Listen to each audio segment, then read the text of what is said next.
What's good, YouTube? Brian here, back again with another video. Today we're going to do a lightning round rod review on a rod that I don't have a ton to say about, but I'm going to make this as quick as I can, as brief as I can. I know I always say that, but we'll try it today. So today I'm looking at another spinning rod. This is the 13 Fishing Envy Black 2.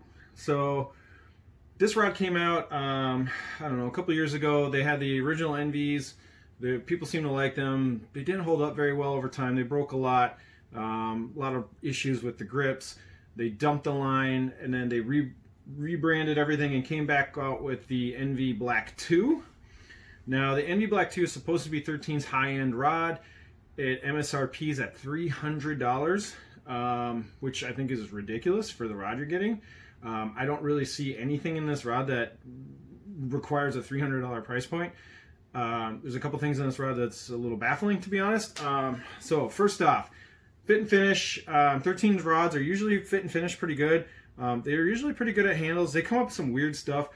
I think the biggest thing to talk about with this rod is the reel handle. They came up with this really weird chrome. It looks like chrome. It's actually not chrome. I don't think it's chrome dipped. I think it's just a chrome paint on here. It's got a clear coat over the top of it. Now, I didn't use this rod enough to know if this clear coat and this paint is going to hold up. I have a feeling it will not. I've only used this rod a couple times. There's already a little teeny black chip showing up on the handle, and I'm guessing that's just going to grow and get bigger. When they came out with this handle, the first thing I thought was like, oh man, is this paint going to hold up? Because everything I've ever had that has this kind of chrome finish always eventually wears down and flakes off and peels. So if this is going to over time, who knows, but it's something to think about. 13 says it won't, but who knows. If you notice, this handle design is really weird. It's got this like carved out piece right here, and the whole idea is that when you're holding it, you put your thumb right on the blank. Now you do, and it does work pretty well. Like your finger wraps around this part right here, your thumb hits the blank right there. Honestly, overall, it's not a bad idea and bad design for a reel seat, especially if you choke up. So I'm a guy who chokes up. When I choke up, my thumb hits that blank perfectly. So it is a comfortable reel seat, but it has one major downfall. This thing, if you use it in the winter or in the fall, your hand is going to be freezing. This gets so cold. I used this thing river fishing one time in the winter. And whoa, you can't touch this thing. Cork, if this was a cork design or even just full EVA foam, it'd be a lot better, I think. I don't like this handle's material. The design is not a terrible idea. Don't like the material. The chrome is ugly. It's kind of stupid. I don't know why they did this. I guess they wanted to look flashy on the shelves, and it's like part of this whole, it got chrome in the label and everything. There's this chrome thing going on with these rods. I don't get it. 13, cool in the style department, not a bad idea for handle design. Should have dumped this look. I don't like it at all. It's definitely not a $300. It looks cheap to me. It doesn't look like $300. I think they were going, oh, it's going to be chrome, it's going to be nice, people are going to pay upscale prices. I think it actually makes it look more discount than it should. It doesn't look elegant to me. It's going to get dirty. It's very slick. This whole thing is just not very grippy. I know there's a lot to talk about this rod, but this handle is like, I don't know what they're thinking. Okay, so moving on. This has a random Japanese blank. I don't know who makes it. 13 supplies their blanks from who knows where. The sensitivity on this rod it's not $300 levels. X-Prides blow this thing out of the water. This is a $140 rod wrapped in a $300 rod's coat. I don't understand the pricing on this thing. You're getting regular stainless steel SIC guides, so you're getting guides that you can find in $160 to $100 to $200 rods. The sensitivity is not outstanding. The fit and finish is pretty good. I don't know. The guide wraps are all nice. They're all pretty straightforward. There's some thread, there's some colored thread on the very bottom guide, but the rest of them up the guide chain, there is no thread wrapping. So there's nothing too frilly. I mean, for $300, you're not really getting that much flourish. And one other thing I gotta talk about with this rod is its weight. It is super heavy. It's I'm gonna link up my spinning rod weight video.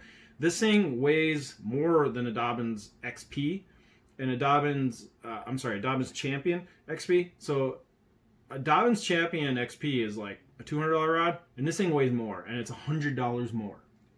Like this thing's a tank. For the price point, for a $300 rod, this thing should be way lighter. Like I said, X-Prides and even Daiwa Tattoos, which are $140, are way lighter than this, and actually I think I have way better handles. So the baffling thing to me is a $300 MSRP price point. I don't see the $300 in the rod. I think 13 just needed a flagship rod. They needed something at the top of their price point.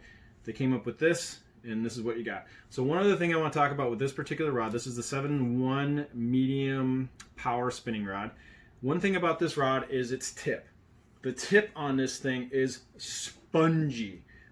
This is one of the softest tipped medium power spinning rods I've ever fished in my life. Now I have a Legend X St. Croix 7-foot medium power spinning rod, and that thing has a soft tip. This tip is even softer. Now I don't have the rods to do a comparison video. They're all out locked in my boat at the moment. I don't have time to go dig them out, but just trust me on this. This tip is insanely soft.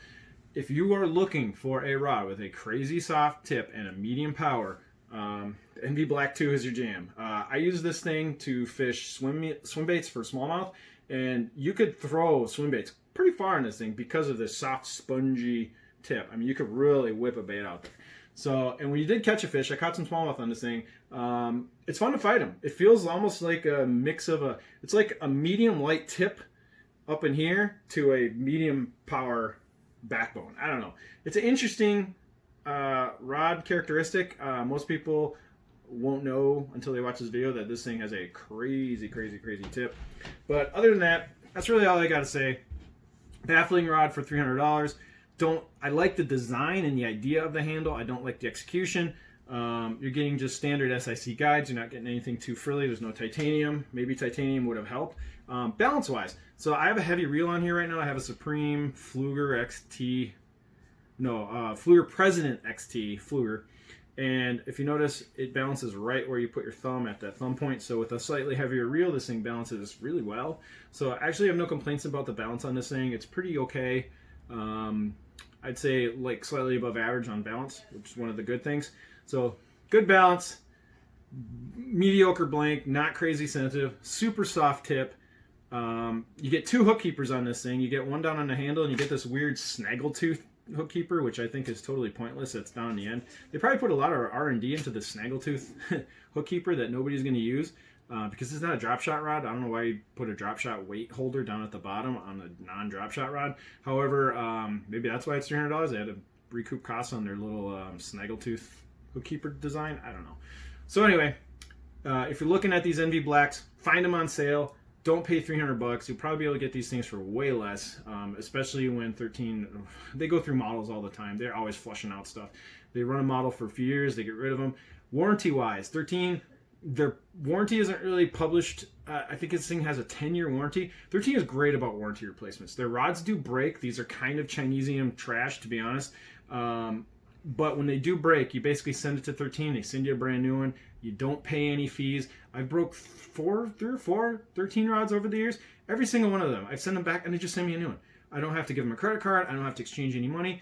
It's like free replacements for 13. I don't know. They must break a lot of rods because everyone I know that's ever broken a 13 rod, which is pretty much everybody, they do replace them like easy, and it's quick and it's fast. So 13's customer service for rods at least is pretty good.